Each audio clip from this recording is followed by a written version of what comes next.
Barishal metropolitan পুলিশের সম্মানিত police commissioner স্যারের নির্দেশনা ক্রমে আমরা বেশ কয়েকদিন যাবত, শুধু আজকে নয়, আমরা ডোমিনেশন ক্যাম্পেইন শুরু করেছি। এর উদ্দেশ্য হলো যে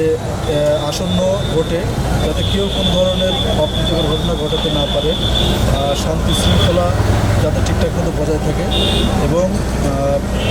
এই ভোটের দিন যাতে সাধারণ ভোটার যারা রয়েছে সবাই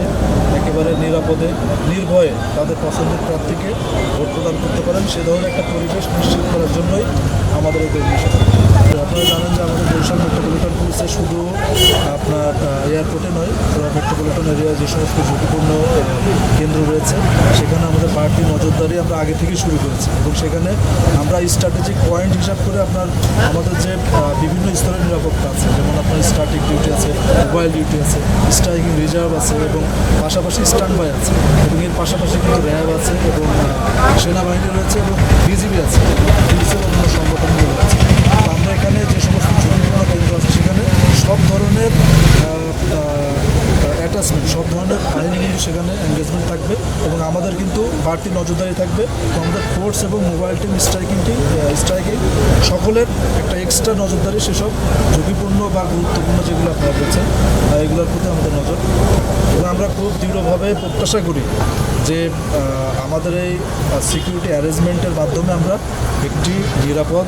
এবং একটি শান্তিপূর্ণ ভোটের পরিবেশ আমরা নিশ্চিত করতে পারি। আপনারা জানেন যে ইন অ্যাডিশন বলতে পারি যে আমাদের বোর্ডিয়ন ক্যামেরা ব্যবহার হচ্ছে ইলেকশনে,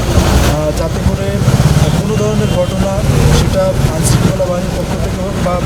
জনগণের পক্ষ থেকে হোক বা রাজনৈতিক দল বা যে কোনো ধরনের বিভিন্ন এলিমেন্ট সেখানে কোনো ধরনের অপ্রীতিকর ঘটনা ঘটানোর চেষ্টা করা হলে সেটা কিন্তু রেকর্ডেড হবে এবং এইটা আমাদের একটা প্রিভেন্টিভ হিসেবে কাজ করবে, যাতে সবার ভিতরে একটা সচেতনতা থাকে যে না, এখানে সরকারি নজরদারি সার্ভিলেন্স খুবই স্ট্রংলি কাজ করতেছে। সো আমরা আশা করি যে আগামী 12 তারিখ একেবারে একটা উৎসবমুখর পরিবেশে শান্তি শৃঙ্খলা শতভাগ থাকবে। এর পরিপ্রেক্ষিতে একটি অসাধারণ পরিবেশে আমরা উৎসবমুখর পরিবেশে আশা করি আমরা